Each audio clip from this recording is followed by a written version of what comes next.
আমি এখানে সব কিছু ধুয়ে ভালো করে কেটে নিয়ে নিয়েছি। আর এখানে আছে পেঁয়াজ, আদা, রসুন আর কাঁচা লঙ্কা।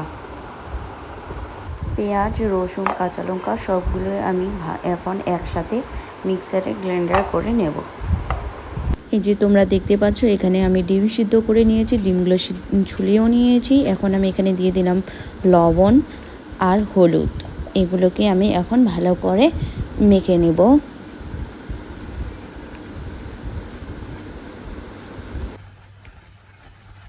তোমরা এখানে দেখতেই পাচ্ছ লবণ হলুদগুলো ডিমের সাথে কিভাবে লেগে গেছে।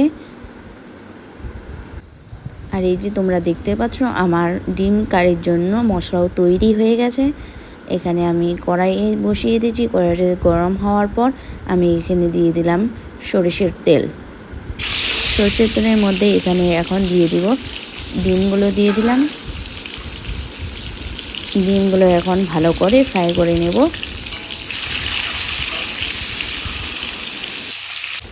তোমরা দেখতেই পাচ্ছ ডিমগুলো প্রায় ফ্রাই করা হয়ে গেছে। ডিমগুলো কি সুন্দর লাল লাল হয়ে গেছে। আর এই যে ডিমগুলো আমি তুলে নিয়েছি। আমি এখানে ডিম ভাজা তেলের মধ্যে দিয়ে দেব আদা, রসুন, পেঁয়াজ আর কাঁচা লঙ্কা করে রাখা পেস্ট। এটাকে আমি এখন ভালোভাবে ফ্রাই করে নেব। যতক্ষণ এটা লাল লাল হয়ে যাবে না ততক্ষণ আমি এটাকে ফ্রাই করব। এখন আমি এতে দিয়ে দিব লবণ আর হলুদ। এগুলো দিয়ে আমি এখন এটাকে ভালোভাবে ফ্রাই করতেই থাকবো যতক্ষণ পর্যন্ত লাল না হয়। তো তোমরা দেখতে পাচ্ছ এটা ফ্রাই করা হয়ে গেছে। আর এটা একটু কড়াইয়ের মধ্যে লেগে গিয়েছিল। আর এটা ফ্রাই করা হওয়ার পর আমি এখানে একটু দিয়ে দিলাম জল কষানোর জন্য। আমি এটা কষানোর জল দিয়ে কিছুক্ষণের জন্য একটু ঢেকে রেখে দিয়েছিলাম। আর দেখতেই পাচ্ছ এখানে জলটা শুকিয়ে গেছে। এবার আমি এখানে দিয়ে দিলাম জিরে গুঁড়ো আর লাল মির্চ গুঁড়ো। এটাকে আমি এখন ভালো করে কষিয়ে নেব একটু,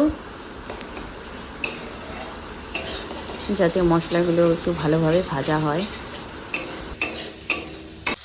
মশলাটাকে ভালো করে কষানোর পর আমি এখানে দিয়ে দেব ঝোলের জন্য একটু জল।